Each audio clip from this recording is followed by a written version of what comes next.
Welcome to Sensitive and the City, the podcast for empaths, highly sensitive people, and intuitive women trying to live, work, love, and function in a world that often feels like it was designed by someone who has never once needed a quiet room, a nervous system reset, or 3 business days to recover from an open plan office. I'm Heidi, and today we're talking about something I know is going to land deeply for a lot of you: high sensitivity and high ambition. Because somewhere along the way we were sold a very strange idea. We were taught that if you are sensitive, you must be soft in the wrong way, too emotional, too affected, and too reactive, and also too easily overwhelmed. Too much for fast-paced corporate environments and too delicate for leadership. Too human for corporate. And then on the other side, we were taught that if you are ambitious, you must be endlessly resilient, always available, always composed, and always productive. Always able to override your body, your instincts, and your emotions in the name of progress. Think hustle culture. So where does that leave the highly sensitive, intuitive, and ambitious woman? Usually utterly exhausted, because she's often the one holding the invisible pieces together. She is the one reading the room before the meeting has even started. She's the one noticing the shift in tone. She is the one sensing the morale dip before it shows up in staff turnover. And she is the one picking up the inconsistency between what leadership says and what the culture actually feels like. She's also the one noticing the person who is silently struggling, the project that is quietly going off track, and the client relationship that looks fine in the spreadsheet but feels like a small fire behind a filing cabinet. She's not lacking in perception. She, in fact, is usually drowning in perception. And because she can see so much, feel so much, and process so much, she often becomes the person everyone relies on: the fixer, the translator, and the emotional shock absorber. The one who can make the difficult person feel heard. The one who can soften the tension, and the one who can sense what needs to happen next. The one who somehow knows what is going on before anyone has technically said it out loud. And for a while, this can look like success, because you're promoted, you're trusted, you're capable, you're praised for being intuitive, reliable, insightful, emotionally intelligent, strategic, adaptable, and definitely good with people. But privately, your body may be paying a very different bill. Your sleep becomes lighter and disturbed. Your jaw tightens. Your shoulders live somewhere near your ears. Your digestion starts sending strongly worded emails. Your tolerance for noise drops. Your patience thins. Your creativity goes missing. Your intuition starts sounding less like calm knowing and more like an anxious committee meeting in a thunderstorm. You might start craving sugar, salt, wine, doom scrolling, silence, or an entirely different identity. You get home from work and you do not want to talk, not because you don't love the people in your life, but because every word feels like another demand on a system that has already given too much. And perhaps worst of all, you start wondering what happened to you.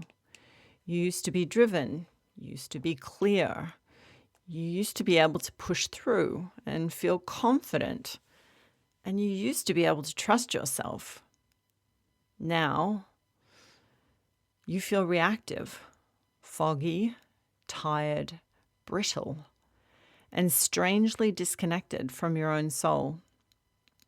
And that's what we're speaking about today. Not burnout in the generic sense, not the corporate approved version of burnout where everyone is encouraged to do a lunchtime webinar, down the mindfulness app that sits in Teams, and then return to the same impossible workload under fluorescent lighting.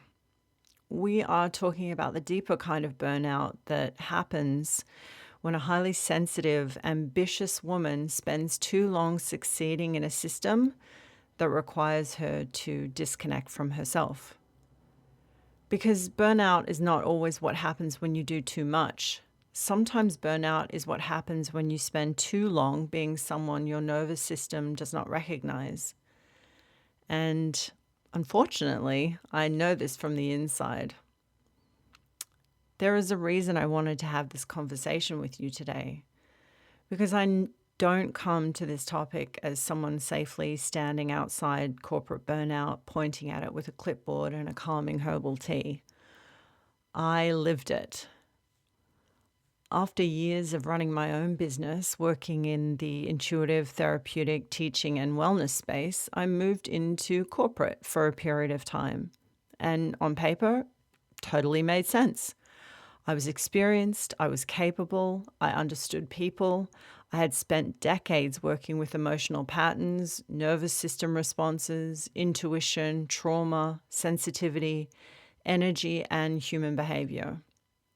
I knew how to read what was underneath the surface. I knew how to hold complexity. I knew how to process a lot of information at once. And I knew how to navigate people in intense circumstances. And in many ways, those traits made me very good at the work. I was promoted. I moved through different roles. I was in leadership programs.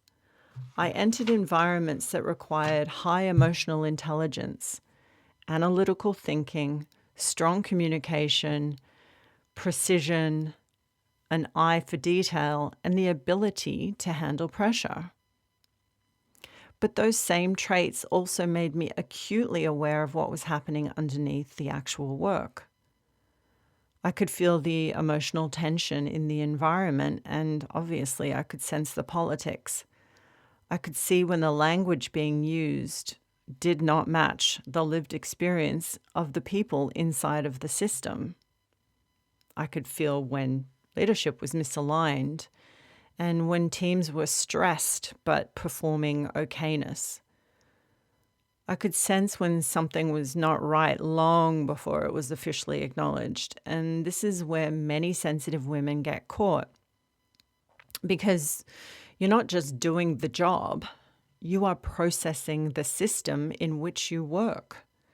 You are processing the workload, the hierarchy, the unspoken rules, the personalities, and the personality disorders, the moods, the pressure, the performance culture, the cliques, the emotional undercurrents, the power dynamics, and the subtle threat cues that everyone is pretending are not there. And then, when your body starts reacting to that environment, the system often implies that you are in fact the problem. You're too sensitive, you're too emotional, you need to be more resilient, you need thicker skin, you need to manage your emotions, and you need to stop taking things so personally.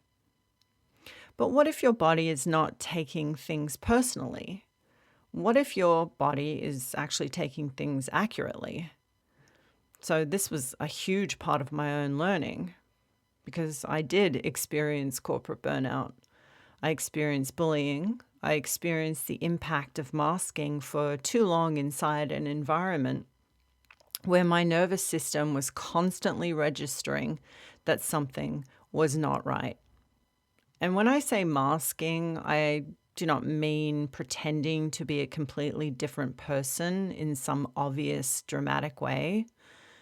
I mean the subtle kind of masking that many high-functioning, sensitive women know very well.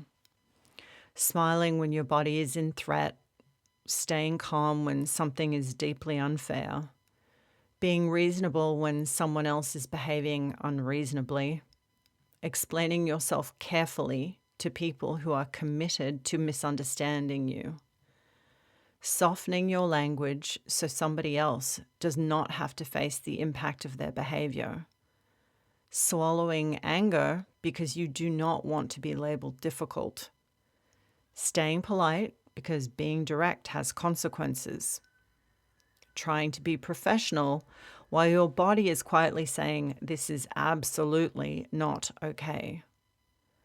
That kind of masking is expensive, and eventually your body sends the invoice. For me, the cost was not just tiredness, it was deeper than that. It was the erosion of confidence. It was the anxiety that I had in my body 24/7. It was waking in the early hours with a nervous system already running and a head full of to-dos or you didn't do's list that my brain tended to go over and over and over again. It was working long days and feeling like no amount of effort was ever enough to get on top of it all. It was the Sunday scaries, but somehow that became every single day. It was a second guessing myself. It was feeling the old familiar sensitive pattern of maybe I'm the problem. Maybe I should be handling this better. Maybe I just need to push through. Maybe if I work harder. Maybe I should be stronger, more resilient, not take things so personally. And that is the part I want to speak to with real care. Because when you're bullied, undermined, overloaded, dismissed, or actually psychologically unsafe in a workplace, the injury is not only what happens externally. The deeper injury is what starts happening internally. You begin to mistrust your perception. You begin to argue with your body. You begin to override your instincts. And you begin to shrink your responses to fit the reality other people are willing to acknowledge. You, in other words, begin to normalize this environment and other people's behavior.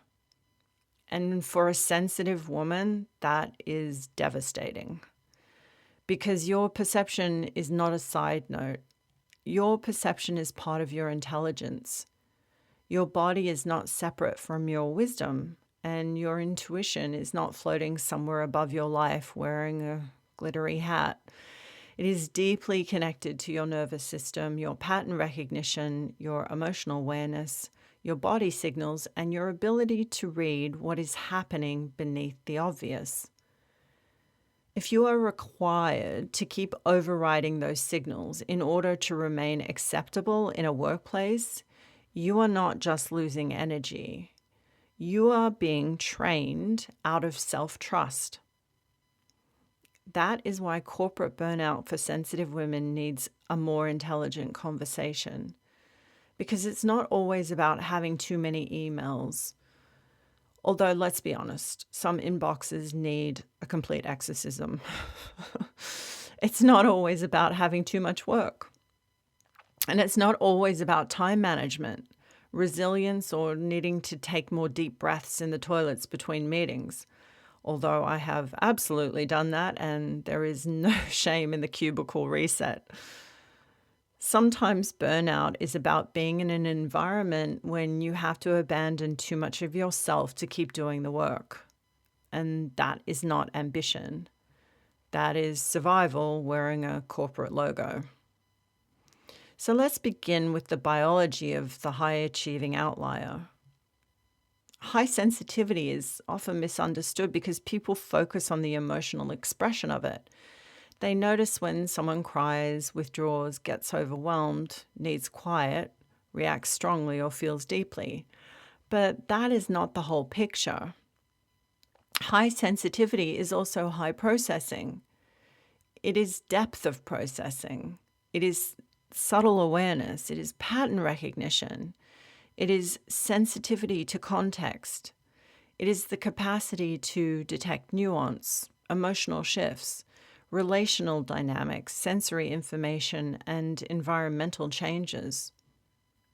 In a corporate environment, that can look like intuition, but not intuition as a vague mystical concept. It can look like knowing when a strategy is misaligned. It can look like sensing when a client or a customer is not fully on board. It can look like noticing the one person in the meeting who has not spoken because they already know the problem everyone else is missing. It can look like detecting burnout in a team before the metrics show it. It can look like recognizing that a small issue is actually the first crack in a much bigger structural problem. It can look like reading the emotional culture of a workplace faster than the engagement survey can measure it. And it can also look like seeing the market shift before it shows up in the report. This is where I think we need to challenge the outdated grit and hustle culture that's been running the show for far too long. That old model of success says push harder, feel less, sleep later, prove more, be tougher, show up no matter what, override your signals, keep going, no excuses. It treats the body as an inconvenience. It treats rest as weakness. It treats emotional intelligence as nice but secondary. It treats sensitivity as something to manage quietly in the background, preferably where it does not interrupt quarterly targets. But that model is becoming increasingly outdated. Thank goodness. Because in a complex world, the people who can sense complexity are not the problem. They're often the early warning sign. AI can analyze what's already been fed into it. A regulated, sensitive woman can often sense the human, emotional, and cultural shifts because they become data. That is not small. That is professional gold.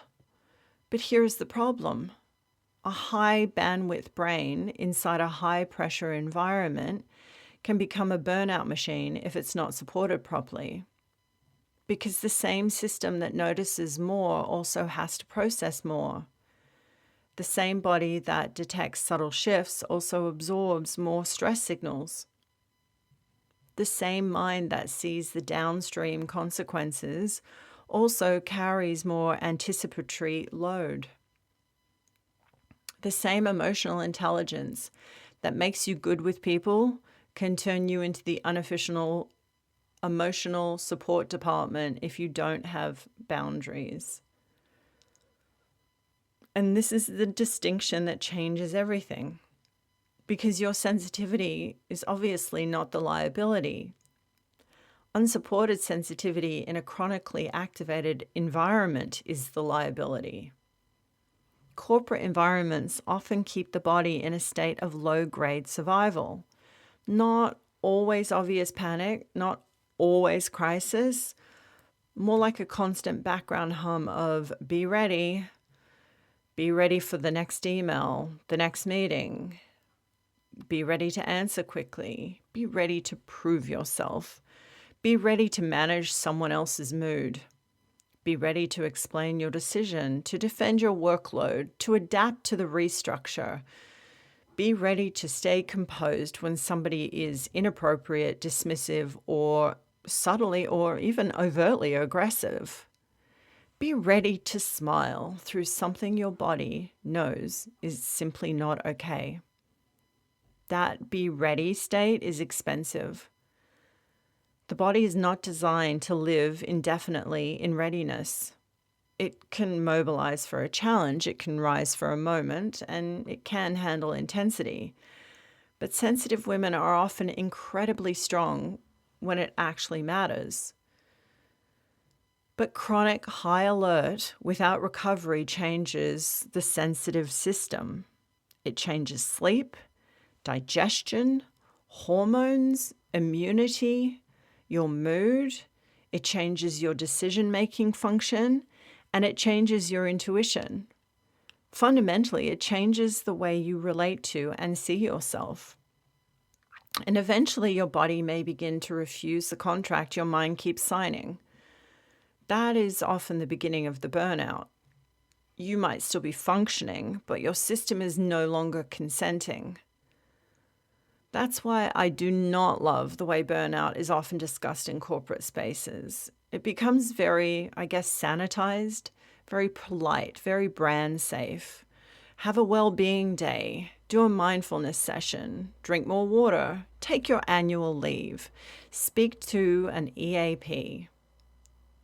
All of those things absolutely can have a place, but they do not address the deeper issue if the actual problem is the environment, the culture, the workload, the leadership, the bullying, the lack of psychological safety, the emotional labor, the masking, or the constant expectation that people should absorb unreasonable pressure and call it resilience.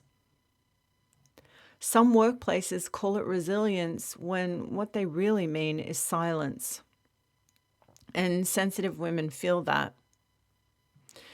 You might not have the language for it straight away, but your body knows. Your body knows the difference between healthy challenge and a chronic threat. It knows the difference between being stretched and being slowly broken down. It knows the difference between accountability and bullying. Your body knows the difference between a robust conversation and a subtle power play. Your body also knows when a workplace is asking for excellence and when it is asking for self-abandonment. But here is where the sensitive achiever can get into trouble, because she often overrides what she knows, because she is ambitious, because she does not want to fail, because she does not want to seem difficult, because she's been praised for being capable, and she's learned to perform okayness, because she can see everyone else is stressed too, and because she thinks maybe this is just what corporate is. Maybe I should be able to handle all of this. Because she has this high tolerance for emotional complexity and a terrible habit of using that tolerance against herself. And that was definitely part of my story. I had decades of tools. I understood regulation, I understood intuition, I understood human behavior, I understood patterns, and still I found myself inside an environment that completely wore me down. And that's important to say, because sometimes people in the healing, coaching, or wellness space can unintentionally imply that if you have enough awareness, nothing will affect you, or you will instantly recognize it and have the tools. That's absolute nonsense. Awareness does not make you immune to harm. Tools do not make toxic environments healthy. Regulation does not mean you can stay forever in places that repeatedly injure your system. Sometimes your body is not asking you to regulate so you can endure more. Your body is asking you to regulate so you can finally tell the truth. And that truth may be, this is not sustainable, or this is not safe, or this is not aligned, or I cannot keep abandoning myself here. Maybe it's all of the above. And that's not failure. That is self-contact returning. Now let's talk about masking more directly, because this is one of the biggest hidden costs for high-achieving sensitive women. Masking is often thought of as pretending, but in workplace settings, it can be much more subtle. Masking can be staying pleasant when your body wants to set a boundary.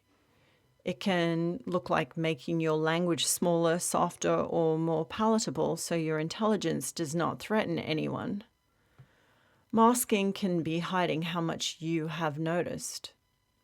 It can be pretending you're not affected by a toxic dynamic because no one else is willing to name it.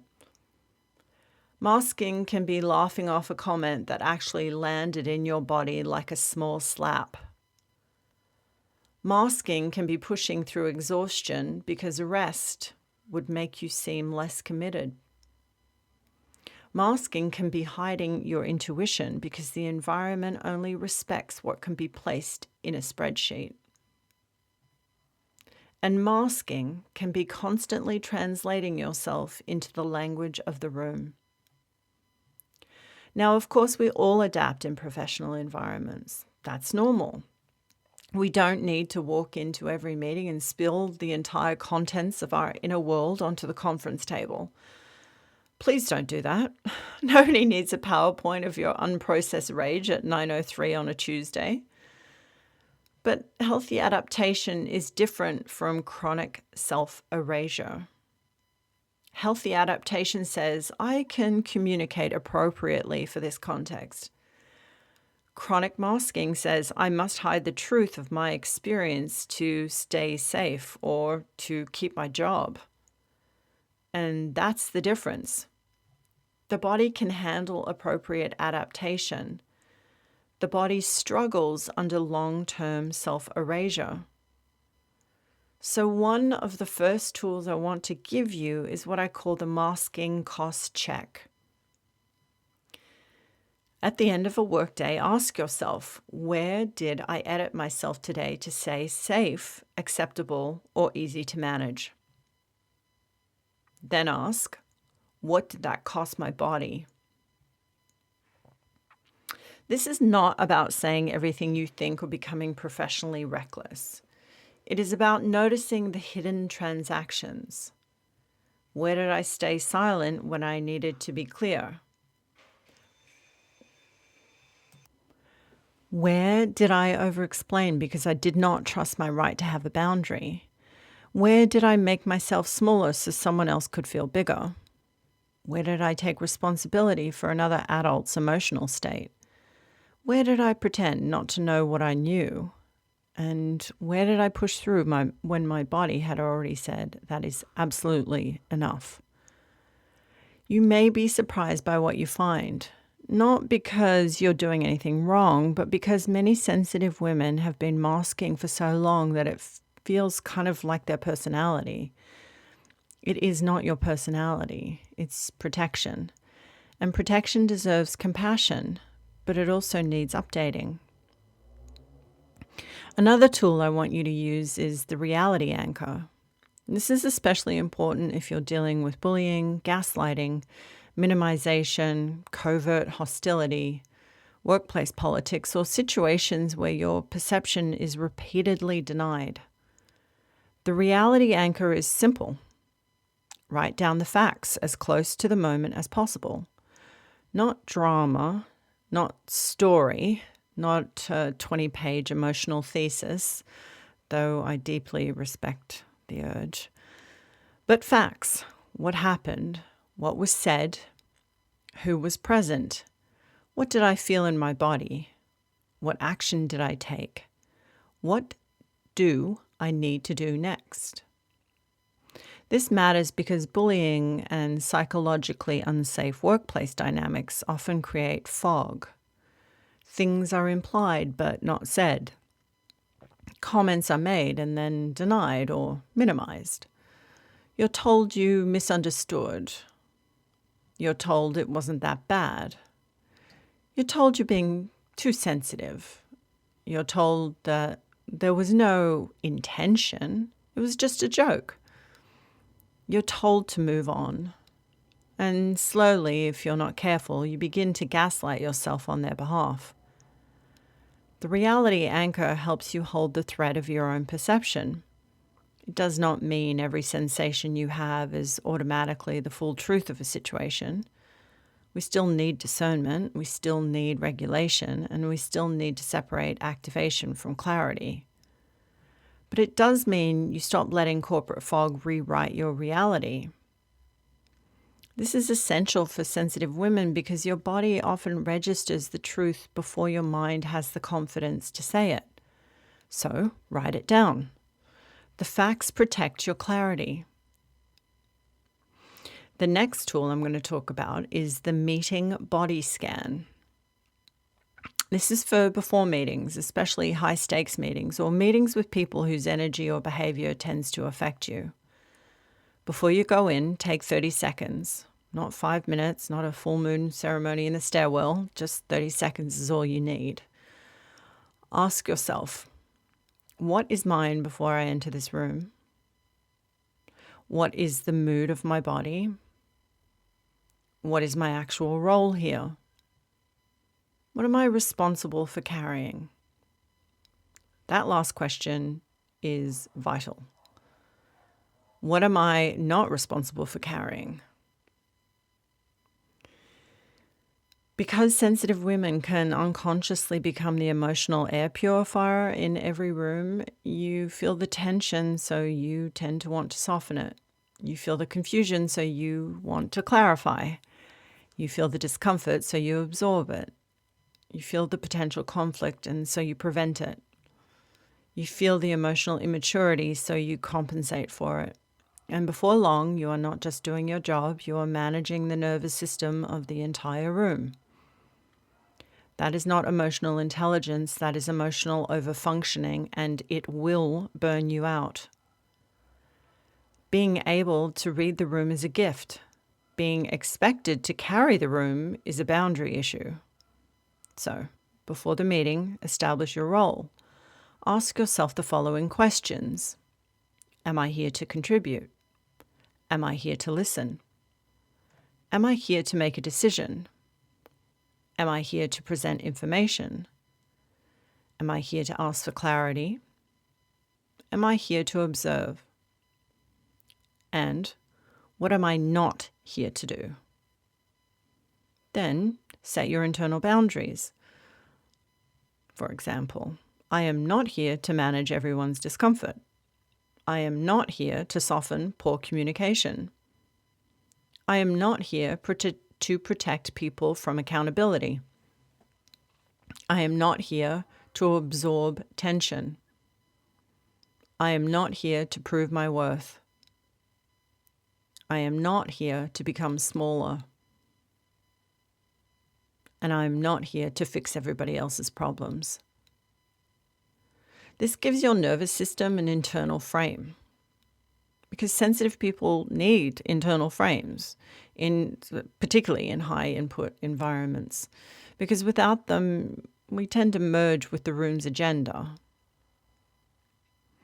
So the next tool is the signal versus static, or as I like to call it, signal versus spiral work check. This one is especially important for intuitive women in corporate environments, because when your nervous system is activated, it can become difficult to know whether what you are sensing is a clear intuitive signal or stress.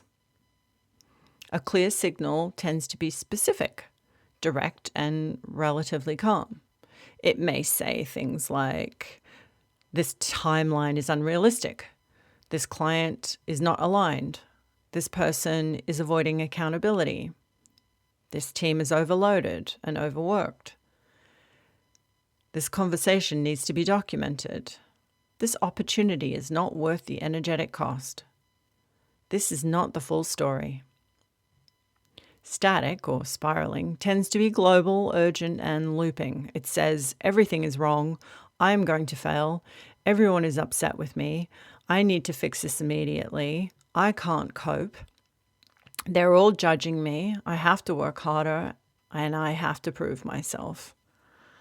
The problem is that many sensitive women mistake the volume of static or spiral for truth. But volume isn't accuracy, and intensity is not intuition. Urgency is not always guidance. Sometimes urgency is your nervous system trying to protect you from a threat it has not fully identified yet. So when something feels off at work, pause and ask, is this a specific signal or is this static from overload? Then regulate before acting whenever possible. And regulation doesn't need to be complicated.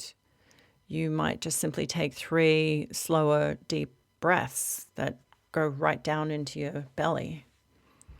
You might place both of your feet on the floor and drop your shoulders down away from your ears. You might write down the specific concern. You might step away before replying. You might ask for the request in writing. And you might wait until the emotional charge reduces before making a decision. You are absolutely allowed to say, I'll come back to you on that. That sentence alone could save so many sensitive women from agreeing to things their body said no to 6 seconds earlier. I'll come back to you on that. Practice it, put it in your pocket, take it to meetings, let it become your little corporate seatbelt. Because sensitive achievers often respond too quickly when pressured. They feel expectation and the urgency and that natural desire to be helpful. They feel the fear of disappointing someone, and then they say yes before their body has even cast their vote. And then they spend the next 3 days living inside the consequences. So give yourself space. Space is a regulation tool. Now, let's talk about emotional labor, because this is one of the biggest burnout drivers for sensitive women at work. Emotional labor is not always obvious. It can look something like smoothing over tension after a poorly handled meeting. It can look like being the person everyone comes to when they're upset. It can look like translating a leader's vague instructions into something the team can actually use. It can look like anticipating how people will react and adjusting everything in advance.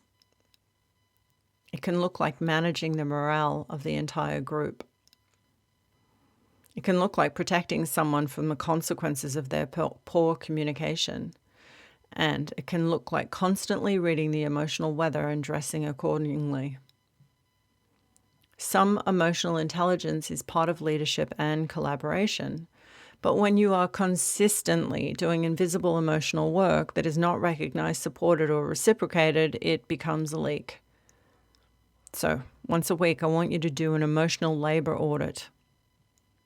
Start by asking yourself, what am I doing at work that is not technically my job, but I keep doing because I can feel it needs doing? Who am I managing emotionally? Where am I preventing consequences that do not belong to me? Where am I over-functioning because other people are under-functioning? Where am I confusing being helpful with being responsible? Then ask, what can be returned, named, delegated, documented, or stopped? Returned means you hand responsibility back. Named means you make the invisible visible. Delegated means you stop being the person or the only person holding it. Documented means you protect your clarity and create accountability. Stopped means you simply no longer do it. This is not about becoming cold or anything like that. This is about becoming clean. Clean energy, clean responsibility, clean communication, and clean boundaries. Sensitive women do not need to care less. They need to carry less. Very different. Now let's speak about bullying. I need to be careful here because workplace bullying can be serious, and if you're experiencing it, you may need proper legal, medical, union, HR, or psychological support depending on your circumstances. And so this episode is not a replacement for professional advice. It's a conversation about patterns, self-trust, and support only. But I do want to name it because too many sensitive women are trying to regulate through harm. Bullying is not always obvious shouting, although that can certainly be included. Sometimes it is exclusion. Sometimes it is shifting expectations. Sometimes it is undermining. Sometimes it is a constant moving of the goalposts. Sometimes it is impossible workloads. Sometimes it is public criticism and private denial. Sometimes it's being set up to fail.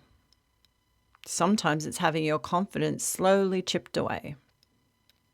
Sometimes it's a person in power using ambiguity as a weapon. Sometimes it's being treated as a problem because you can see the problem.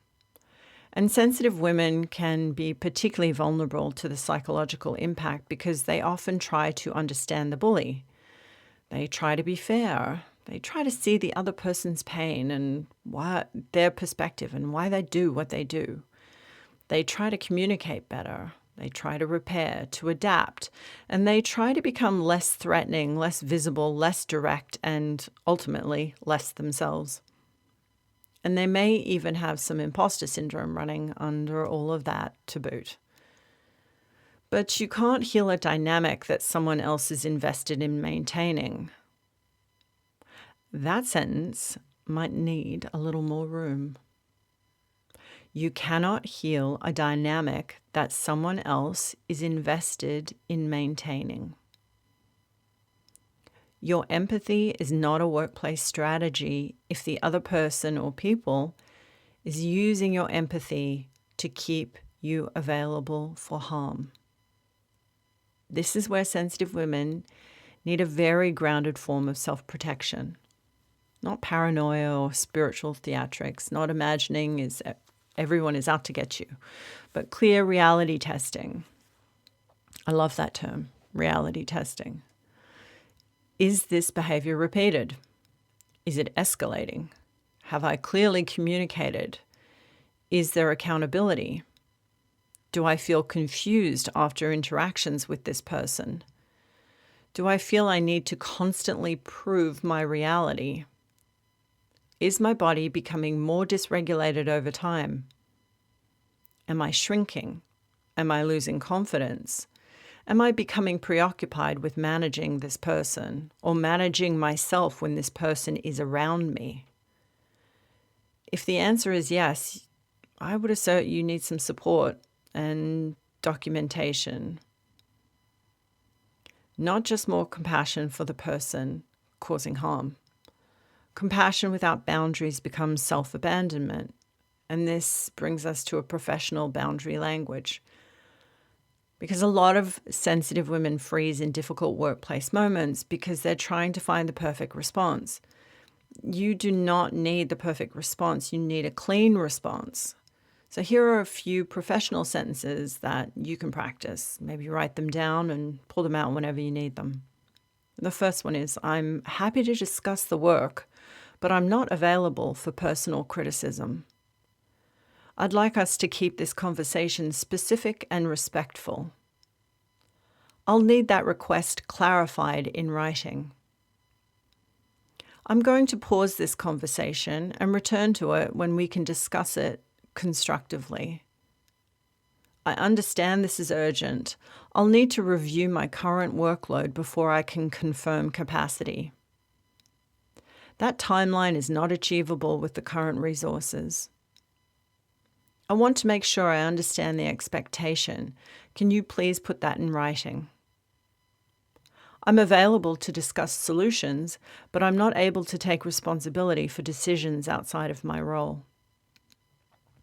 These sentences are not exactly magic spells, but some people will still be committed to being a human bin fire with a calendar invite. But the point is not to control their reaction. The point is to keep yourself anchored. When you have language, your nervous system has options. When your nervous system has options, you are less likely to collapse into fawn, freeze, or over-explain. Now let's talk about ambition. Because I don't want sensitive women to walk away from this episode thinking the answer is to become smaller, want less, leave every demanding environment, or avoid leadership. That is absolutely not the message. You are allowed to be ambitious. You are allowed to want influence. You are allowed to want money. You are allowed to want excellence. You are absolutely allowed to want leadership, visibility, mastery, and meaningful contribution. You are allowed to want a life that is bigger than simply managing your symptoms. Sensitivity does not cancel ambition, but it does require a different operating system. The old ambition model says push harder, ignore your body, earn your worth, be endlessly available, never let them see you struggle, make yourself indispensable, prove you can handle it. Sensitive ambition says, what kind of success can my body actually sustain? What is the energetic cost of this pathway? Where am I using achievement to outrun discomfort? Where am I confusing being needed with being valued? Where does my sensitivity give me an edge? Where does my sensitivity need protection? What kind of leadership honors my perception instead of forcing me to hide it? This is not soft. This is sophisticated. Because the future of leadership will not belong only to the loudest person in the room. Thank goodness for that. Because some of those people who have had the microphone for far too long, and the rest of us need a snack and a new civilization, quite frankly. The future needs people who can read complexity without becoming reactive, people who can sense human impact, people who can detect misalignment early, people who can hold both data and emotional reality, people who can lead without dominating, people who can create cultures where people do not have to become less human to be considered professional. That is sensitive leadership, but it requires deep regulation. Because an unregulated sensitive leader can become overwhelmed, avoidant, reactive, over-responsible, or just simply exhausted. A regulated sensitive leader can become discerning, clear, strategic, compassionate, and deeply effective. So I hope you are seeing that the sensitivity is not the issue. The state of the nervous system changes how the sensitivity expresses. So one of the most important questions for sensitive ambition is not how do I become tougher? It is how do I build capacity without abandoning myself? Capacity is not built by pushing through everything, hustling harder. No. Capacity is built through cycles, rhythms, activation and recovery, output and integration, visibility and privacy, connection and solitude, challenge and repair. A nervous system that never gets recovery does not become stronger. It becomes louder, flatter, or more defended. And this is why high-achieving sensitive women need decompression windows.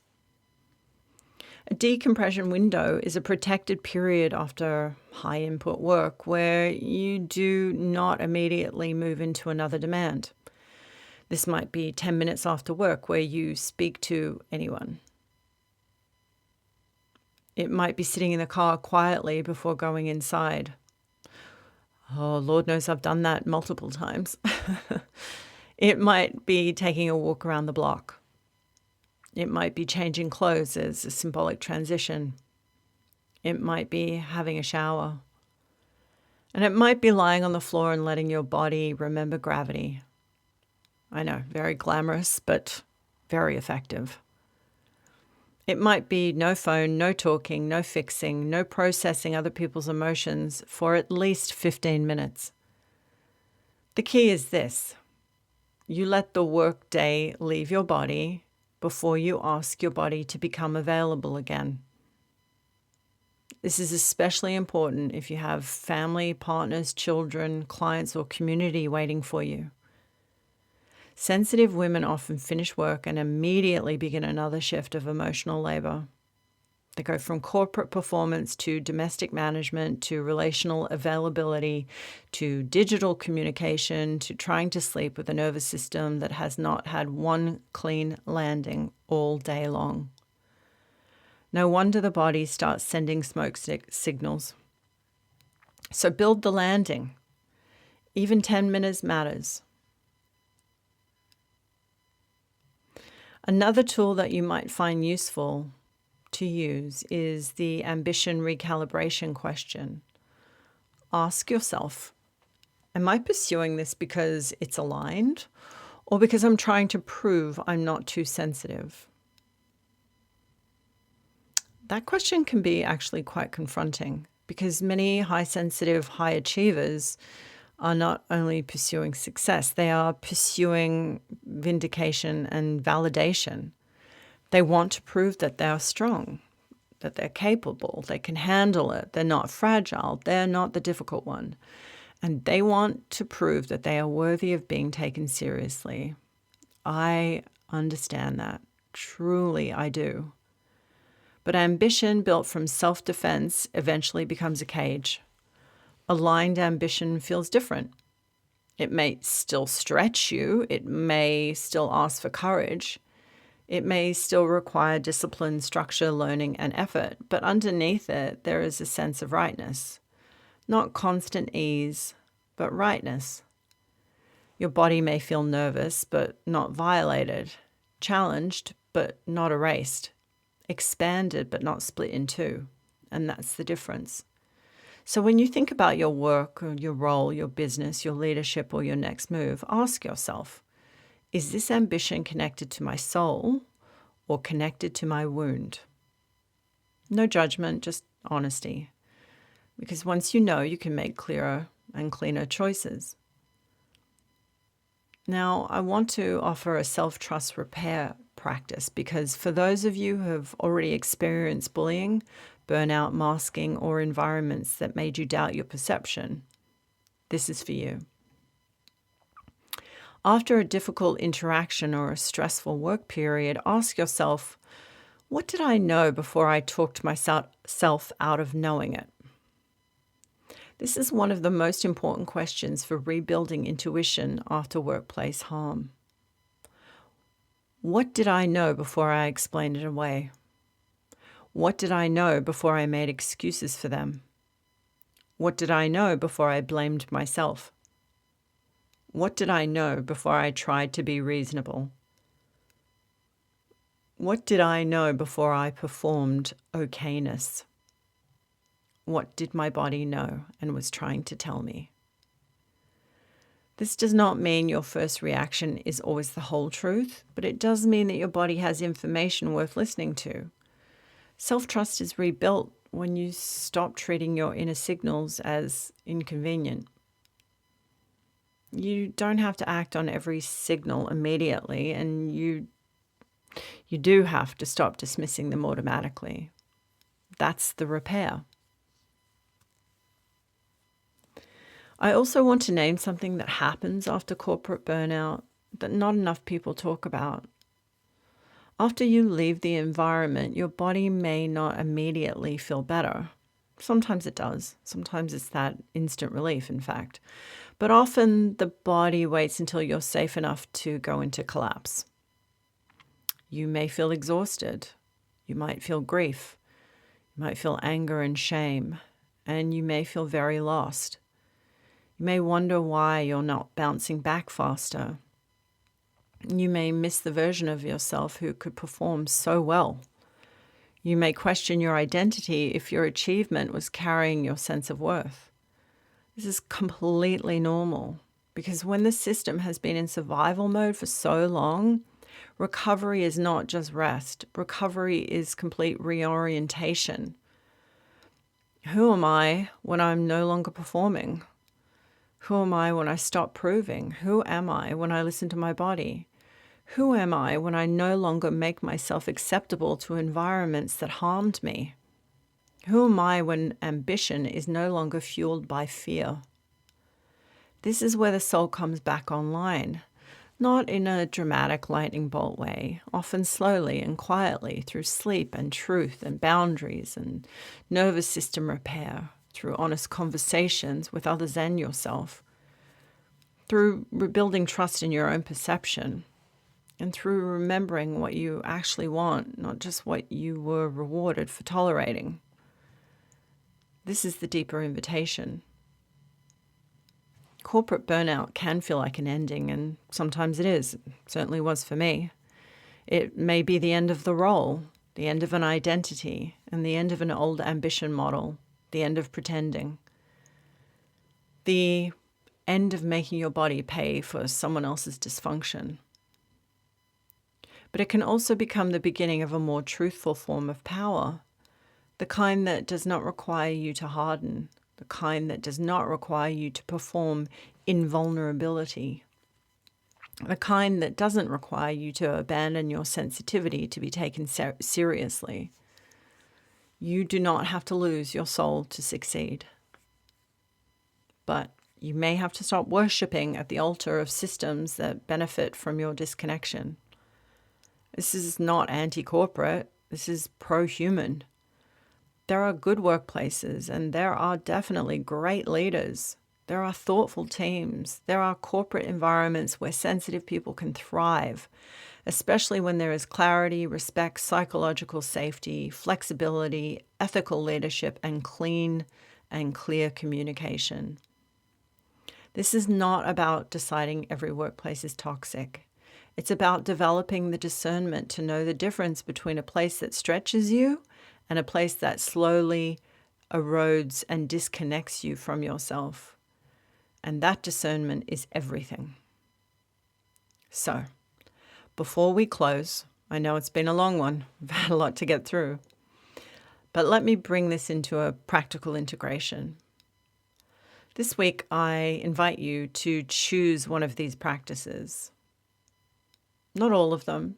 Please do not turn this episode into another productivity project.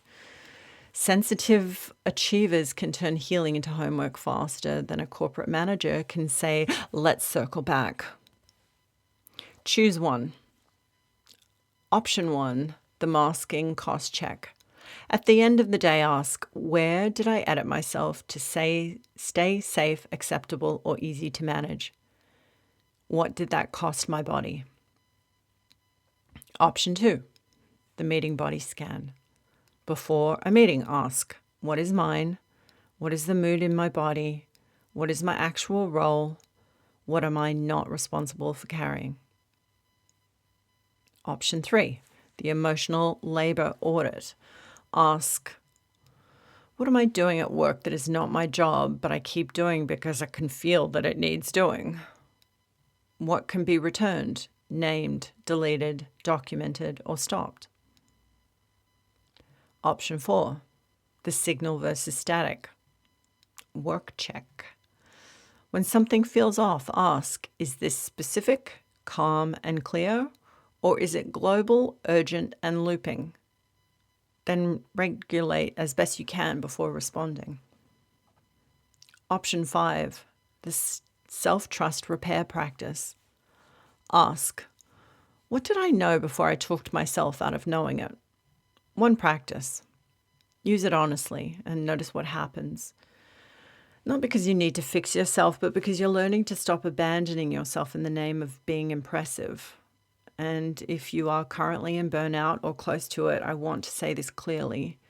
Please do not use this episode as another reason to push harder. Use it as permission to listen sooner. Get the support you need. Speak to the appropriate professionals. Document what needs documenting. Rest where you can. Tell the truth to yourself first. Your body is not your enemy. Your sensitivity is not the problem. Your ambition is not the problem.